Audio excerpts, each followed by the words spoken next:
Olá a todos e a todas, sejam muito bem-vindos, muito bem-vindas à disciplina Formação, Inovação e Pesquisa na Educação Básica.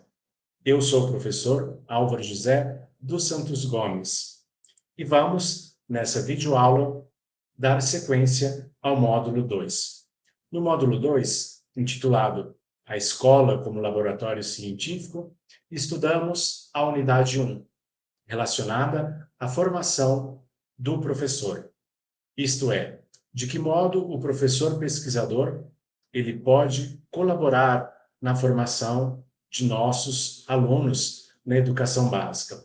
Estabelecemos alguns critérios, alguns benefícios e de que modo a formação do professor impacta na qualidade de ensino. Também, na unidade anterior, tratamos especificamente sobre as metodologias de ensino, algumas abordagens inovadoras em relação às práticas pedagógicas, levando em consideração o uso das tecnologias, levando em consideração formatos diferentes dos aspectos tradicionais, como a aula invertida, o ensino híbrido, a utilização de plataformas, de aplicativos, websites e uma infinidade de recursos que os alunos e professores podem ter acesso. Essa prática inovadora também se refere ao professor da área das ciências ter um conhecimento relacionado à sua área. Conceitualmente, ele deve estar preparado para os novos desafios em relação ao ensino na escola básica. Feito essa introdução e esse resumo acerca da unidade 1 do módulo 2, nós ingressaremos neste momento na unidade 2, a pesquisa e a produção de conhecimento na educação básica. Em linhas gerais, nessa unidade, nós vamos avançar um pouco nesses elementos em que destaquei relacionados à unidade 1. Então, o módulo 2 está dedicado a conceber a escola no âmbito da ciência. De que modo essas duas esferas elas se relacionam e de que modo nós podemos pensar o futuro das ciências no contexto da educação básica. A formação científica na educação básica. A importância da formação científica na educação básica, preparando os alunos para o mundo guiado pela ciência e tecnologia. O subtítulo dessa unidade, ele está vinculado a uma perspectiva do futuro. Como nós percebemos, e ficou claro no módulo 1, que nós avançamos de forma muito rápida em relação ao desenvolvimento de novas tecnologias, nós avançamos muito celeremente em relação às novas descobertas no campo da ciência. Nós produzimos vacina em tempo recorde, como eu citei no módulo 1, ou seja, a produção de conhecimento ela tem seguido uma dinâmica muito acelerada, sobretudo agora que nós nos debatemos com conceitos de ética em relação à inteligência artificial, em que nós temos o desenvolvimento de várias atividades do campo humano sendo realizado por máquinas, como o ChatGPT, que é uma inteligência artificial. Nós temos inteligências artificiais que produzem vídeos, que produzem sons, inclusive de pessoas que já morreram. Então, vejam vocês que nós caminhamos para uma sociedade altamente tecnológica e de fato, com uma perspectiva de futuro que se amplia ainda mais em relação a essas novas tecnologias. Então, como professor, nos imaginemos em salas de aula daqui a 5 anos, daqui a 10 anos.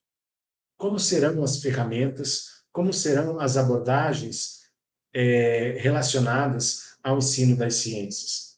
Então, veja que nós estamos passando por essa etapa de modo muito rápido, sem termos equacionados problemas estruturais, como a qualidade da nossa educação, como a qualidade do nosso ensino e, sobretudo, da qualidade da nossa aprendizagem.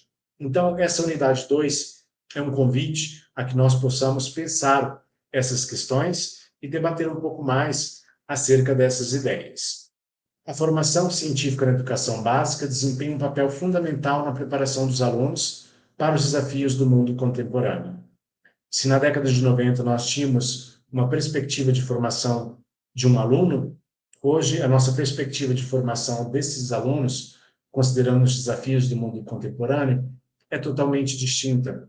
Na década de 90, por exemplo, nós tínhamos a presença do cheque predatado, das compensações bancárias, das relações comerciais feitas de uma forma muito diferente. Hoje, no contexto das tecnologias, nós temos o Pix, os pagamentos por aproximações, os pagamentos que são feitos por relógios inteligentes também. Então, veja que a dinâmica de preparação desse aluno não pode seguir o mesmo padrão que foi na década de 90 ou dos anos 2000. Nós temos como perspectiva agora adequar a nossa abordagem pedagógica a um mundo extremamente contemporâneo, em que as tecnologias digitais ganharam destaque no contexto das relações humanas de uma forma muito marcante. Então, não há como hoje falar sobre o uso ou não uso do celular em sala de aula. Não há como falar do uso de computadores e de diversas ferramentas. Se no contexto dos nossos dias a dia isso se aplica, é natural que na escola isso também seja replicado.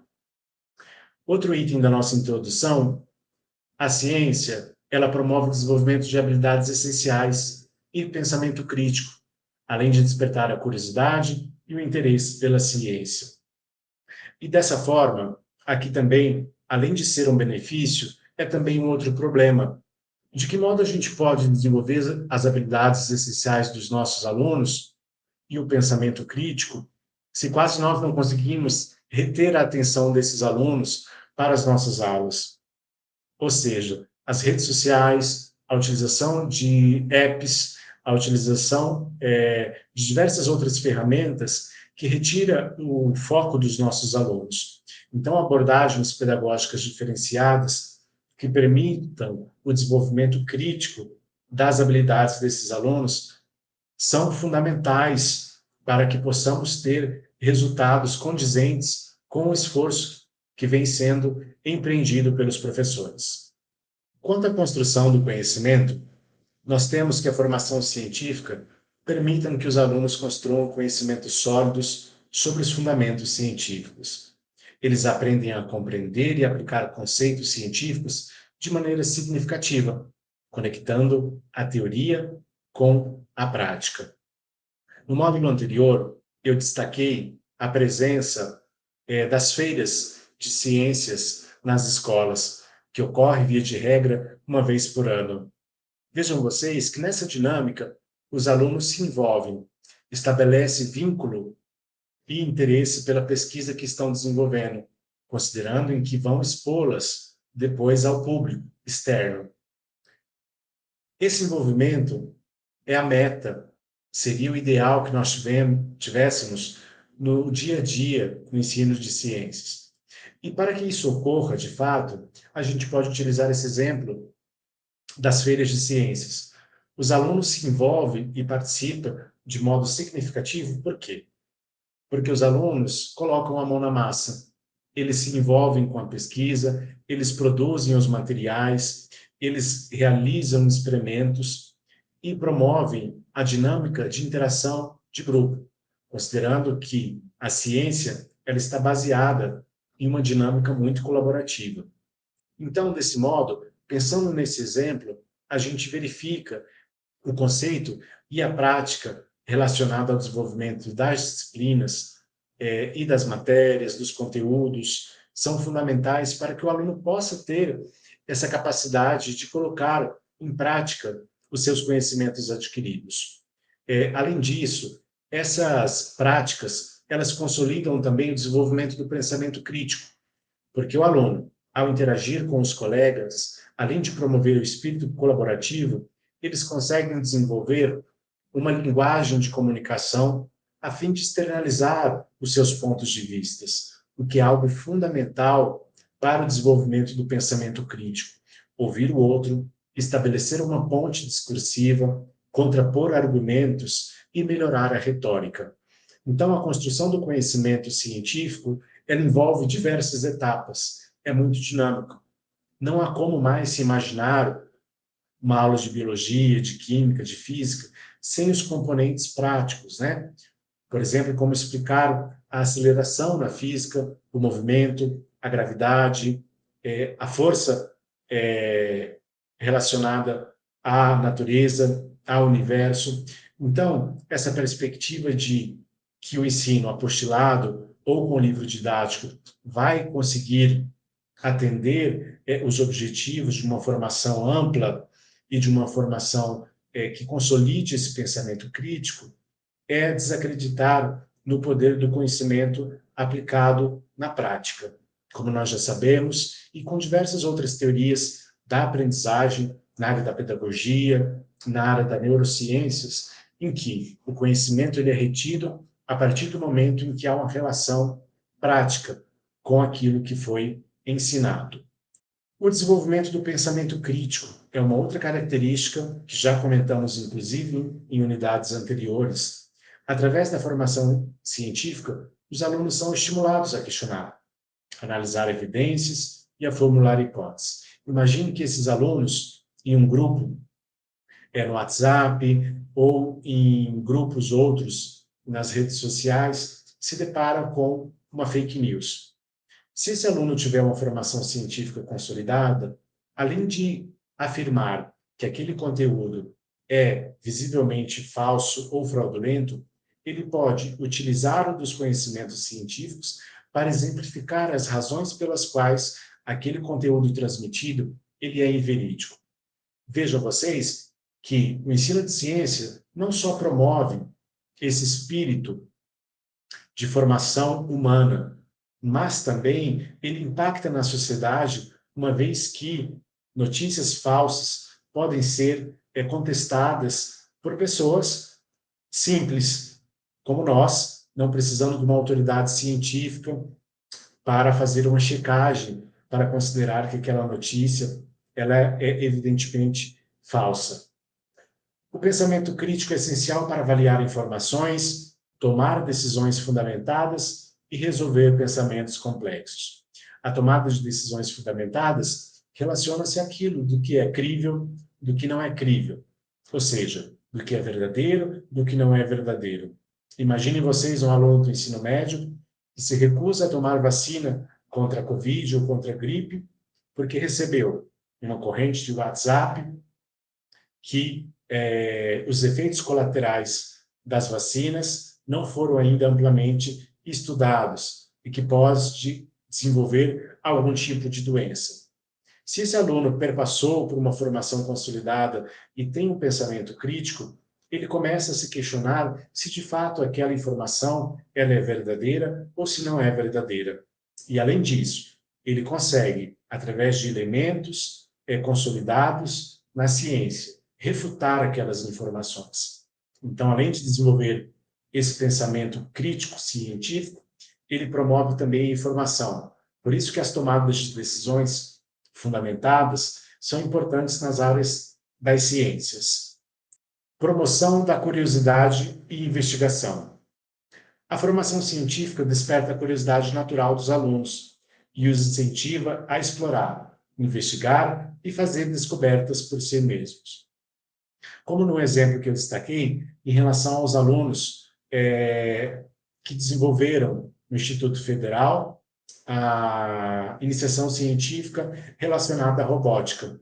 Muitos deles, depois desse projeto, formaram grupos de robótica e alguns participaram, inclusive, em feiras e congressos nacionais e internacionais de robótica. Então, vejam vocês que algo desenvolvido em unidade escolar estimulou que esses alunos buscassem ainda mais conhecimento, melhorassem as habilidades deles e concorressem, disputassem Olimpíadas de Robótica, colocando robôs, por exemplo, para duelarem, ou robôs para dançarem, para fazerem movimentos que até então outros não fizeram. Então, percebam que uma iniciativa nunca ela é feita de forma isolada. Ela vai impactar na vida desses alunos e vai impactar na comunidade. Por isso é importante o desenvolvimento de uma ciência aliada ao aspecto prático, porque promove isso no aluno, o espírito investigativo e que ele possa fazer descobertas por si mesmo. Eles aprendem a formular perguntas, realizar experimentos e buscar respostas, desenvolvendo habilidades de pesquisas e pensamentos científicos. Em síntese, é o que nós acabamos de afirmar, né? Em que a ciência ela promove esse espírito investigativo e que leva o aluno a buscar respostas para problemas ou questões que o próprio aluno se debate. Muitas vezes não é uma questão que está no radar do professor, mas é uma questão que ele leva para a sala de aula, por exemplo. Como se o aluno chegasse e perguntasse ao professor qual que é a projeção para o universo em tantos bilhões de anos, né? Há água em outros planetas? É possível comunicação entre outros planetas? A vida? Então, são questões que podem promover esse debate e que o professor nunca deve negligenciá-las. Preparação para o mundo contemporâneo. Vivemos em uma sociedade cada vez mais guiada pela ciência e tecnologia. A formação científica na educação básica prepara os alunos para compreenderem e participarem ativamente desse mundo em constante evolução. De fato, a ciência ela é um instrumento e ela é um recurso para que nós possamos operar cada vez mais tecnologias que se complexificam e abordagens científicas também que se complexificam. Nos últimos anos, nós tivemos um salto muito grande em diversas áreas do conhecimento, na produção de tecnologias para as áreas da saúde, para as áreas das engenharias e para diversas outras áreas, em que a cada dia tecnologias novas vão superando as anteriores e cada vez num curto espaço de tempo, né? Anteriormente nós tínhamos um tempo maior entre uma tecnologia ou outra, mas nós vemos que as máquinas elas estão sendo treinadas com seus algoritmos para cada vez mais conhecer a dinâmica do ser humano, conhecer as dinâmicas de comunicação, de produção de conhecimento. Então, consolidar o ensino de ciências e consolidar esse espírito investigativo contribui para que os nossos alunos possam operar essas tecnologias, né? Também, como disse em aula anterior, que a tendência do futuro do trabalho é que diversas profissões elas desapareçam ao longo dos próximos anos em razão da substituição pela própria inteligência artificial, por outras ferramentas, concentrando mão de obra em áreas de tecnologias, nas áreas das engenharias, nas áreas das relações interpessoais e humanas também. Então é importante porque a ciência ela pode servir de base para que os nossos alunos possam ter uma formação mais ampla e mais significativa em relação a esse mundo contemporâneo no qual todos nós estamos inseridos. Estímulo à inovação e à criatividade. Através da formação científica, os alunos são encorajados a pensar de forma crítica e buscar soluções inovadoras para os problemas. Eles desenvolvem habilidades de pensamento lateral e aprendem a experimentar e testar novas ideias. A metodologia aplicada para o ensino de ciências ela é interessante no sentido de que quando nós buscamos práticas inovadoras, nós levamos os alunos para o centro das atenções, a assumir o protagonismo que se exigirá dele ao concluir o ensino médio, ao ingressar na universidade.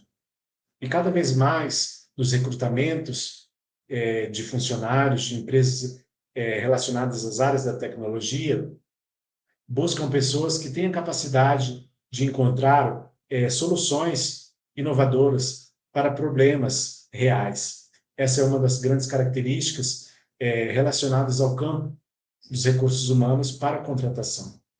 E essas aulas inovadoras, elas permitem o desenvolvimento dessas habilidades. Por exemplo, na aula invertida, ao invés do professor efetivamente dar a aula, quem ministrará as aulas são os próprios alunos, que vão preparar esse conteúdo com antecedência, eles vão ter acesso a esse conteúdo com antecedência e vão, de forma também inovadora, compartilhar o conhecimento que eles adquiriram. Essa estratégia promove não só a oralidade, mas promove a organização e trabalho em grupo, promove também o espírito organizacional na apresentação de conteúdos, o que pode colaborar para que ele, em uma entrevista de emprego, por exemplo, possa ter uma habilidade discursiva condizente com a sua busca por uma colocação no mercado de trabalho. Com o ensino híbrido, também, nós temos essa perspectiva de utilizar momentos presenciais e momentos à distância.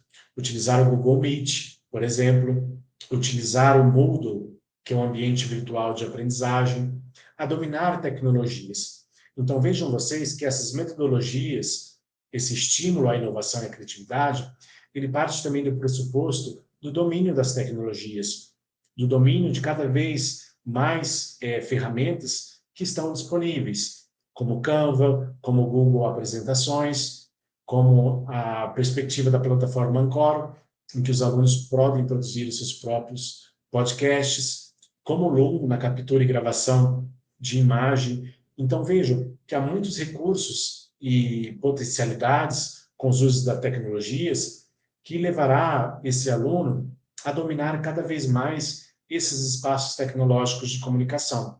Portanto, é primordial, como nós colocamos na unidade 1, professor pesquisador, que o professor tenha domínio conceitual na sua área, que ele tenha o domínio das metodologias inovadoras, mas que ele também possa ter o domínio efetivo das tecnologias. Porque é impensável um mundo científico-tecnológico, na nossa contemporaneidade, em que o sujeito não domine as tecnologias, as ferramentas e os recursos necessários para a comunicação. Outro aspecto diz respeito à cidadania informada.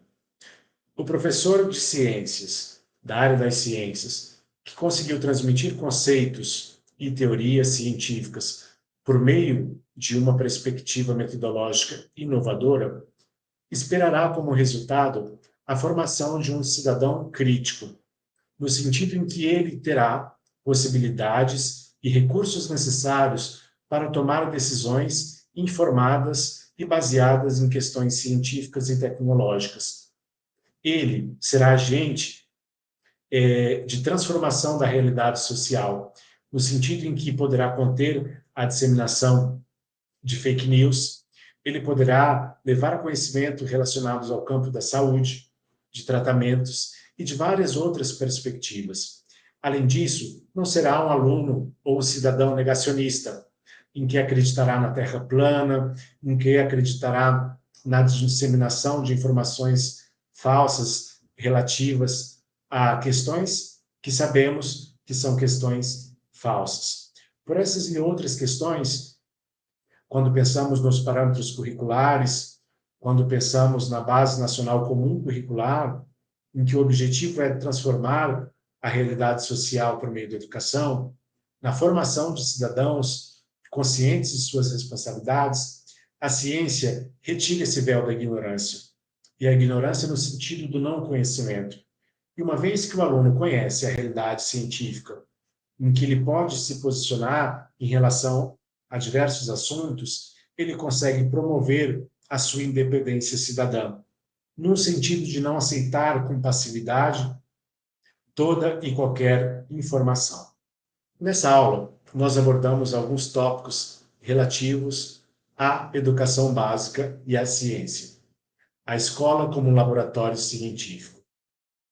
Então, destacamos alguns aspectos, quais sejam: a formação científica na educação básica é essencial para preparar os alunos para um mundo cada vez mais complexo e orientado pela ciência. Ela promove a construção de conhecimento, o desenvolvimento do pensamento crítico e estimula a curiosidade e a investigação. Investir na formação científica é investir no futuro dos alunos e no progresso da sociedade como um todo. De modo sintético, essa unidade nós estudamos a perspectiva das ciências na educação básica e o papel que ela desenvolve na realidade social. Muitas vezes o professor de ciências acredita em que ele não impacta muito na formação dos seus alunos. Mas no momento em que esse professor consegue desenvolver habilidades de senso crítico nesse aluno, ele está contribuindo para a formação de uma sociedade altamente educada, no sentido em que não há espaços para informações inverídicas, para fake news, que não há espaço para conhecimentos que não sejam reais. A educação científica promove essa perspectiva cidadã. A educação científica, ela dá base para que o aluno tome decisões fundamentadas em aspectos da realidade humana. Os desafios que se estabelecem, sobretudo, é criar práticas inovadoras, com metodologias inovadoras em que coloque o aluno no centro como protagonista da sua própria aprendizagem. Sabemos que a educação como um todo, no nosso país, ela é bastante desafiadora. Ainda mais os aspectos relacionados às áreas científicas, as áreas das ciências exatas como um todo, também é fonte de desafio e é fonte de preocupação, não só do Estado, mas também de todos os professores. Sabemos dos desafios, que são imensos, mas também sabemos das possibilidades, da capacidade inovadora dos nossos professores e também no espírito colaborativo dos nossos alunos. Pensar, então, a ciência na educação básica é pensar no ensino multifacetado, um ensino que esteja associado à realidade dos nossos alunos e que estejam em consonância com os desafios do nosso mundo contemporâneo, em que as tecnologias cada vez mais estão difundidas e o uso dela não é mais pensar por uma perspectiva se devo ou não utilizar o celular em sala de aula, se devo ou não utilizar tecnologia em sala de aula. A pandemia, com o ensino remoto emergencial, demonstrou a urgência de que nós tenhamos esse senso crítico em relação à incorporação dessas tecnologias nas nossas práticas educacionais. Mas também sabemos que num país desigual como o nosso, o Brasil, há uma desigualdade de acesso muito grande em relação às tecnologias, acesso à internet de ponta, acesso a 5G, acesso aos aplicativos também na esfera educacional. Então, é importante fazer essa sinalização de que nem tudo está especificamente nas mãos do professor pesquisador, na mão do professor da educação básica, mas há um conjunto de desafios e há um conjunto de problemas que diz respeito também ao Estado, à sociedade, ao nosso modelo de educação e à nossa capacidade de resolução de problemas. Então, é preciso pensar de que modo, considerando todos esses aspectos, os desafios e as possibilidades, nós possamos melhorar a qualidade de ensino no âmbito das ciências. Essa foi a nossa aula da unidade 2, a escola como laboratório científico do módulo 2. Eu sou Álvaro José dos Santos Gomes, desejo a todos um excelente curso e que possamos nos ver em outras aulas. Até breve.